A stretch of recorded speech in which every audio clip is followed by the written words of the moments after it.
At the beginning of this month, October 2020, the Coinmetro exchange was hacked and a significant portion of the PRQ token was stolen, and this led to a challenging series of decisions for the Parsiq team. Now, as you know, I'm a big fan of Parsiq. I've been working directly with the team. They're a sponsor of the channel, and so when I heard that some people weren't happy with the way that Parsiq handled the event, I began working with the team to try to bring them to find a resolution. Now, what you'll hear over the course of this interview with the team that we're about to play, and by the way, I know everything that they were going to say before they said it. We've been working together for a few weeks to try to find a sensible resolution, present the series of events in a way that the audience could really digest it and understand the decisions that the Parsiq team had in front of them. As the hack really wasn't their fault, the Coinmetro exchange was hacked. However, their token was the target of the hackers' actions. So I hope you guys enjoy this. I've been working with the team to present a reasonable and satisfactory path forward to recover from this hack.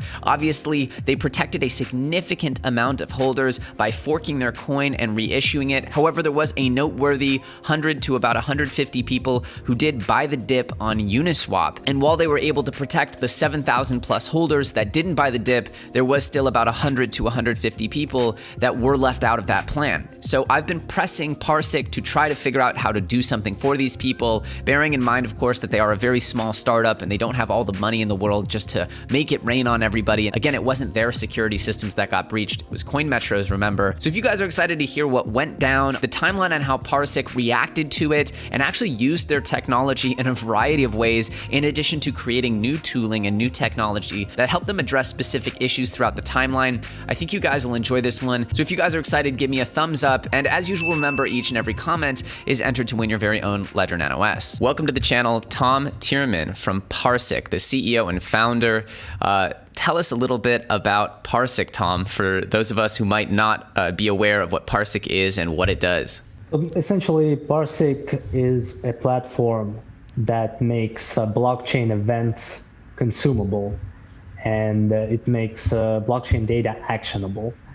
So we allow users, both individuals, companies, enterprises, to monitor any events across different blockchains in real time and at scale, and to connect those events to any off-chain apps or devices to automate different workflows. Yeah, you know, I had when I first found your project, I was really enthusiastic about it because I saw it as kind of like doing the opposite of what oracles do, which is kind of taking off-chain data and bringing them on-chain. And then you guys are kind of like a reverse oracle, if you will. But you've also built out this really cool toolkit, which is what really excited me, which was not only did you build these tools to easily extract information from blockchains and make it so that app developers could just quickly access them and trigger actions within their applications, but you even went a step further and built a WYSIWYG environment so that non-technical people could quickly do like drag and drop stuff. So that is like, hey, if this happens, then this, and you don't even have to code. I think, you know, what inspired you guys to do that? You know, do you guys see like a lot of non-technicals that would take advantage of this toolkit in the future? Yeah, I think it's a unique offering in a way that we have both the programming language and the IDE for developers to utilize the full power of Parsiq. And for everyone else, we have these visual editors, sort of like drag and drop, templates, wizards. So this allows accessibility for everyone. It doesn't matter if you're a developer, you're a business person, or just a cryptocurrency user. And, you know, this technology, you know, it's extremely common, obviously, in the non-blockchain world. But accessing blockchain data, I think people think it's really easy to access blockchain data, but it's actually kind of annoying to get the data out of the blockchain. Was there like, were you guys building something and realized that this is a pain point that just keeps coming up? How did you guys decide to build this? So our team consists of a lot of experienced blockchain developers that have built blockchain solutions for projects like Civic, like Bitfury, and these were the pain points that they themselves had experienced. And the problem is that blockchain data, it's massive, it's unstructured, and it's difficult to make it actionable, to make sense of it. So this was definitely something that inspired us to create Parsiq, for developers to easily work and process live streams of blockchain events. Yeah, and I personally think what you guys are doing, obviously I'm building a video game. For us to have what's the experience within the game mimic what's going on the blockchain, meaning if one user transfers an asset to another, yeah, you could build a custom sort of API solution, but what you guys have done kind of saves us that process, and we no longer need to we can just quickly do a drag and drop, and we have all those actions triggering so that if someone literally sends something on Ethereum, it'll literally change within our game. And I think that that's the kind of functionality that will bring blockchain into like this real developer friendly environment that you see with mobile web and stuff. Yeah, that's part of the value proposition, to save time for projects, to save them money, to save them infrastructure cost, and reduce complexity. Yeah. And obviously, we'll talk about a little bit of your plans for the future. But I wanted to talk now about sort of what's happened over the last couple of months or month and a half. So obviously, we all know that a couple of weeks ago, KuCoin was hacked. And this was kind of like you guys were debuting, in my mind, your technology kind of for the first time for the community, where you kind of put to work some of your mechanisms to help coins that got affected by the KuCoin hack. Can you explain sort of what happened there, what your role was, how you were first notified, and then, if you guys were able to help people, what that help sort of looked like? So one of the projects whose tokens were stolen from KuCoin, it's our partner, Noya Network. And they reached out to us with this problem. And what we did, we quickly realized that we can apply our tech to take a snapshot of all the addresses and all the balances held by the Noya token at a certain block. And then we can hard fork for them to restore the original token balances in a new token contract, all except the hacker's address. And this was successful, and we decided to take snapshots of all of the projects whose tokens were hacked and stolen from the KuCoin. And multiple projects actually used those to successfully hard fork and restore the tokens. So, I'd say for at least KuCoin and several communities, this was a very good sort of showing of what Parsiq can do. And this isn't even your main offering. This is just something that you guys figured out you could do with your technology, right? That's not just, this isn't like your main product is snapshots. You guys, this is just something that you could do by essentially being able to really easily manipulate or not manipulate, but access blockchain data and sort it into, actionable data. So tell me what happened about 2 weeks ago. We know that there was a hack on Coinmetro, but I think this is where the audience is really interested to understand what happened and all the decisions that were made, why you guys made those decisions, the timelines, who you guys protected, and then we can get to some of the stickier issues of maybe some of the people that got left behind in this whole situation. But I'll let you tell the story, and then I'll give you the follow-up questions for the things that I think the audience is most interested in. So it all started with our partner exchange, Coinmetro. They got hacked, and as a result, about 3% of PRQ's circulating supply was stolen by the hackers. So luckily enough, because of Parsiq's monitoring and alerting systems that Coinmetro uses, we managed to save the vast majority of the funds on Coinmetro hot wallets. But among those stolen was over 3.5 million PRQ tokens. So we had a difficult choice to make, whether to let the hacker have his day or apply the same technology that we used to help the project from the KuCoin hack and apply it in this situation for PRQ. And we decided to go down that road, because otherwise we would let the hacker get away with stolen funds. The hacker could suppress the price. The hacker could take the ETH that belongs to liquidity providers on Uniswap So we decided this is the best possible decision that we could make under the circumstances. So let's start with like the first moment, because I think the timeline, is very important here. When you found out about what was going on, this was just a couple of minutes after the hacker started tampering with funds. Then, walk us through sort of what the series of decisions were, what those decisions were, and how did you execute them, and then who essentially those decisions benefited and who was potentially hurt by those decisions. And I think this is really important for the audience. And so we decided to take the snapshot and do the hard fork, but we devised a plan that involved us not only doing the snapshot and announcing it. We couldn't announce it beforehand or give anyone time, because that would give time to the hacker to sell those funds. And what we did was we also came up with a plan to save the liquidity of the liquidity providers on Uniswap. So it all happened at the same time.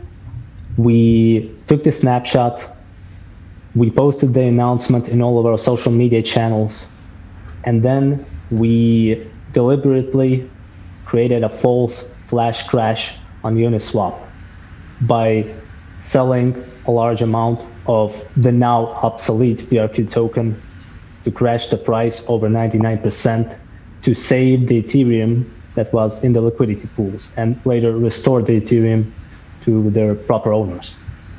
So this is where, I think people will have some confusion, but some people might even object, right? So you made the decision to create a flash crash. And this was a way to kind of get the word out that something was going on and something was wrong. Because if you see a coin down 99%, you never see that, right? You only see it down maybe, 50% on the worst day, right? But to see a coin down 99%, something is crazy is going on. And when I saw that, I immediately checked your socials. So that was sort of what I was looking for, because I was after being in this industry for so long and loving altcoins and trading them for so long, it's very rare to see a 99% in a day. And so I went and checked your socials, but there were some people obviously that didn't. So you guys made the decision to do the flash crash as a way to notify the community, but also you have a bunch of liquidity providers, and the goal was to say, all right, if we don't crash the price right now and take all the ETH out of the liquidity pool, then the hacker will essentially drain this liquidity pool and they'll have the ETH. That was essentially your thought process, right? Exactly. And in a way, we were successful because we took all the ETH out of the pool and later restored them to the people who provided liquidity. But we figured that after a 99% plus crash, that most people would not trade their old token. They would understand that something is wrong. But unfortunately, a lot of people still traded the old PRQ after the snapshot. Yeah, I think that's really the group, based on the comments in my chat and the comments on my YouTube. I think that's the group of people that are pretty upset. They have, of course, believed in Parsiq enough to buy a 99% dip or a 90% dip. They believe in your technology and team, and they were like, hey, I bought the perfect dip here. And some people even felt like Parsiq dumped on them, right? They were like, wait, Parsiq dumped on us. How do we even wrap our heads around this? And so, obviously, I've talked with you and the team over the last week or so, a significant amount, trying to understand this and the decisions you made.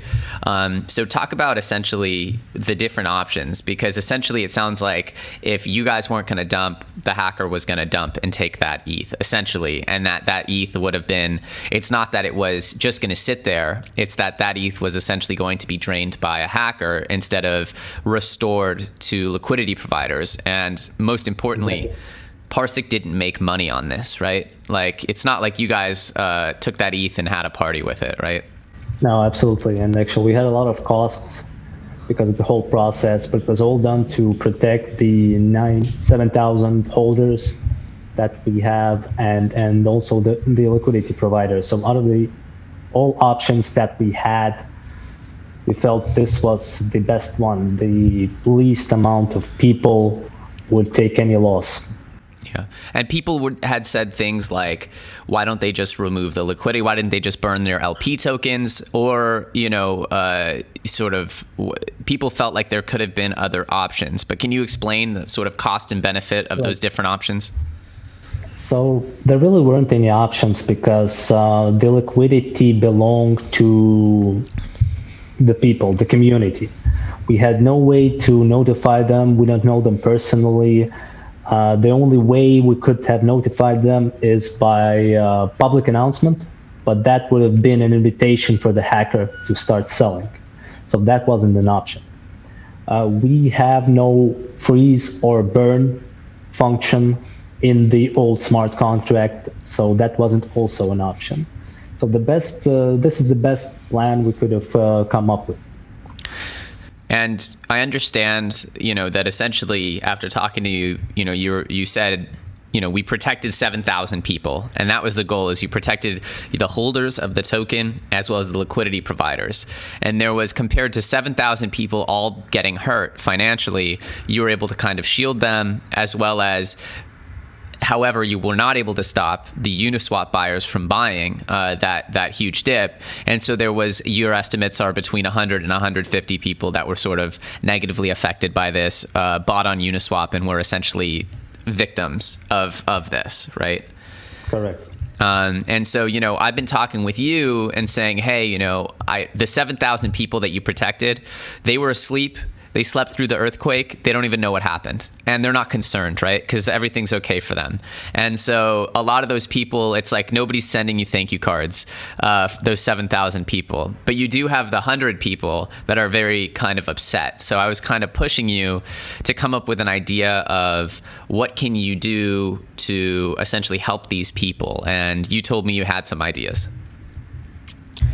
Yes, well, it's impossible for us, the project, to directly refund them, refund their losses. But we came up with an idea to help them and to incentivize them.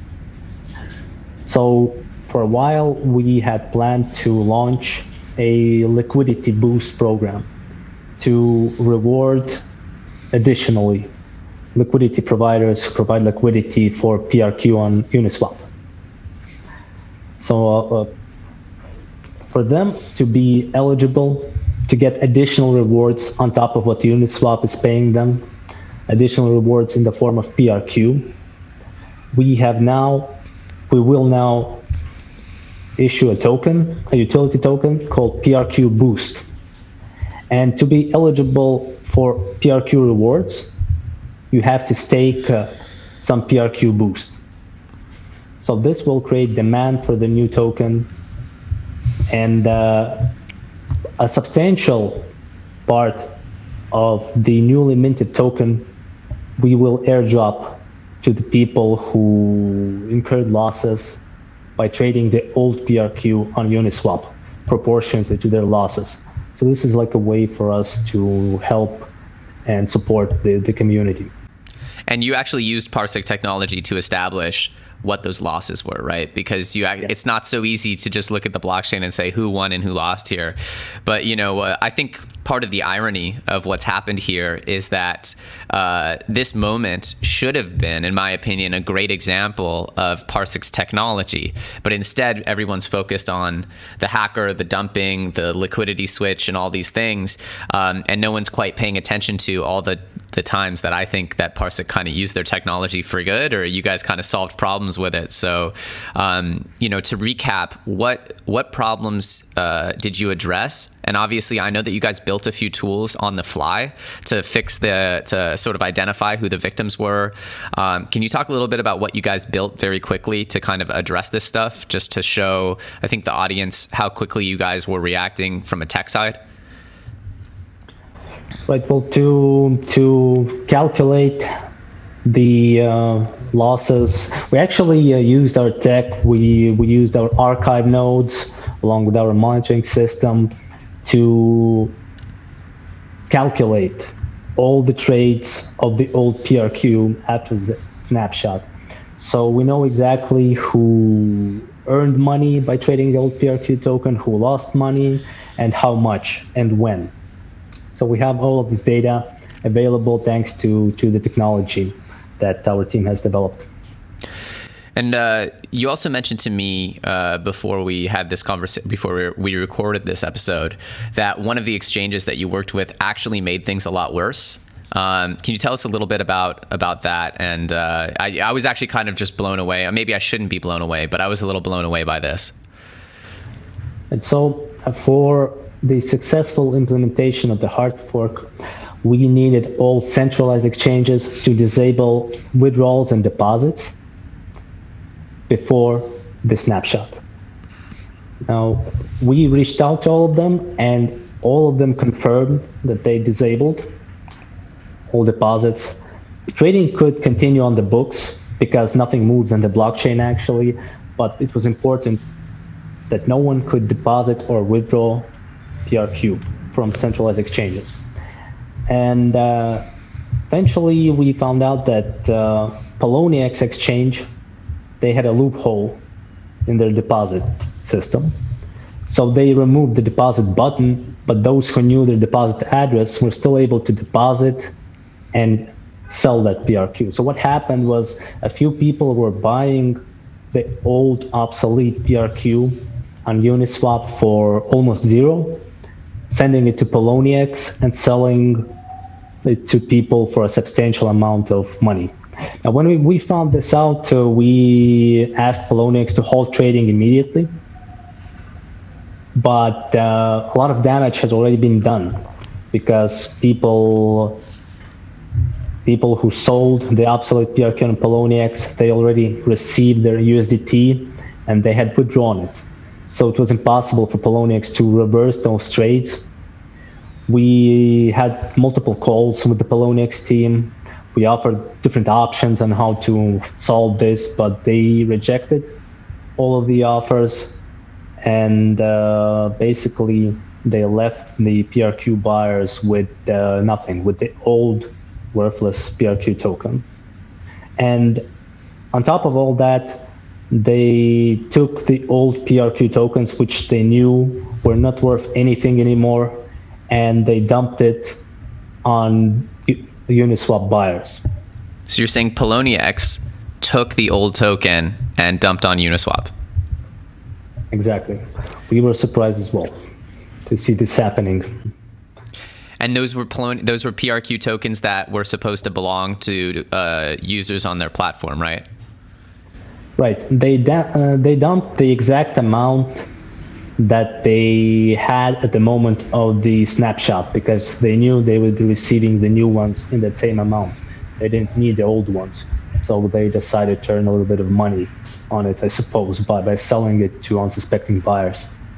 And, obviously exchanges are, huge revenue businesses. It's pretty surprising that they would do this for what it is. You mentioned it was something like 100 Ethereum or something like that. Up to 100. Yeah, it seems like, while that is a lot of money, for an individual, for an international crypto exchange, you'd think that they would be motivated more by, trust and branding than 100 ETH. But, anyway, I think that that's an important detail just to realize that you guys had various issues. Essentially the core of the issue was Coinmetro got hacked. You guys didn't get hacked. There was nothing wrong with the smart contract or your technology, but you had to make some difficult decisions. And in that, essentially, you decided to remove the liquidity from Uniswap. That's where things got really dicey, and some community members essentially got left behind. And so for whatever it's worth, I think it's good that you guys are trying to give them something to the effect of this PRQ BOOST token, which you guys have created. It's not like a refund or a rebate, but it is something. And I think that that's good that you guys are trying. Other coins that have had similar issues just don't do anything for these types of people who fall through the cracks. So congrats to you guys for doing that. Thank you. And for Poloniex buyers who bought the old token and got left holding the old token because of Poloniex's error, we refunded them in USDT. So you did refund the Poloniex victims as well. So in the end, you guys had a significant amount of costs that you guys paid because of this, correct? Correct. Yeah. So I guess, to me, I think that pretty much wraps up the timeline. But I wanted people just to be, focused again on what Parsiq is doing and what the positive things that Parsiq sort of emerged from this, how you guys maybe came back out of this stronger, and what your plans are sort of for the future. Yes, well, it was a series of hard decisions, very difficult decisions, but I think we made the best out of what we had, out of the options that we had. But going forward, we have some very exciting months coming. We have a lot of big news. We have major partnership announcements. We will be announcing the liquidity boost program with the PRQ BOOST token. Next week, we will also be announcing our upgraded tokenomics. Especially excited about that one because this will directly tie the PRQ demand for PRQ token to the demand of Parsiq services, and not only decrease supply, but also allow people to earn passive income. So can't say more details yet. But well, since DeFi Mania kicked off, it seems like passive income is pretty much all anyone's focused on. And so I think that I actually had said to you a couple of weeks back that a tokenomics upgrade would be a smart move. And it's really nice. I mean, not everyone sees that our communications, right? And that's, part of I guess the benefit of being in the position I'm in is I get to help communicate what the community thinks to you guys, and also hear what you guys are thinking internally. And I like the fact that you guys are listening so much. The idea for the PRQ Boost token, I think that came out of the back and forth with the community. That wasn't the original plan, but you guys listened to the community. The idea for upgrading the tokenomics, I think you guys are listening to the community, hearing that they wanted a little more of a connection between, okay, so you guys have great tech, you're providing great services, but how do we get the token to move? It kind of reminds me of the Ripple dilemma. You have Ripple, who's a great company who provides a ton of tech software solutions, but XRP doesn't necessarily fit into all of it. And so I think it's good that you're doing that. Is there anything exciting, I guess, that's coming up that maybe you can give us a hint of? You have tokenomics, you have some partnership announcements coming up. Anything else you can tease the audience with before we wrap it up? So we also have a new product that will be launching at the end of Q4. Can't share the details again, but it's gonna be exciting. It will also tie in tightly with the tokenomics, and I think a lot of the players in the industry are going to use it. But more on that later. I appreciate it. Is there any final words you have for the audience based on sort of wrapping up the whole experience, what happened, and what you guys learned, what you want to leave the audience with? Sort of some final words given where you guys are at the end of October here in 2020. And well, we would like to thank the community for their support. I mean, it's been a very difficult few weeks, but generally the community has been very supportive. And we want to support you back. So I think there's a lot to look forward to for Parsiq and PRQ in the very near future. So thank you. Thanks, Tom. I appreciate it. We look forward to hearing those exciting updates in the near future. So there you have it, directly from the mouth of the Parsiq CEO. Tom and I have been working together over the past few weeks to try to come up with a solution that would be satisfactory. I think it at least tries to offer some path to recovering some funds. What I like is that they were actually able to deploy their technology in interesting ways to take snapshots, calculate who was actually victimized, as some people who bought the dip actually made money and flipped those gains in the volatility of the market that day. I know that some people had objected to me in private chats that they had drained the ETH from the liquidity liquidity pool, feeling like Parsiq was actually dumping on them, but I don't really see it that way. They were faced with a variety of decisions, and if they didn't do that, it felt like the hacker would have done that. And remember, Poloniex actually did go and dump on the market. As shocking as that was, we still have no comment, no word from Poloniex on this. Some seriously shady business over there. But personally, I think Parsiq has tried to create the maximum amount of benefit and recovery for the maximum amount of their community members. And then they were left to choose between kind of exclusively bad options here, as essentially a hacker ran off with a significant amount of their coin supply. Regardless, I'm curious what you guys think. Do you think Parsiq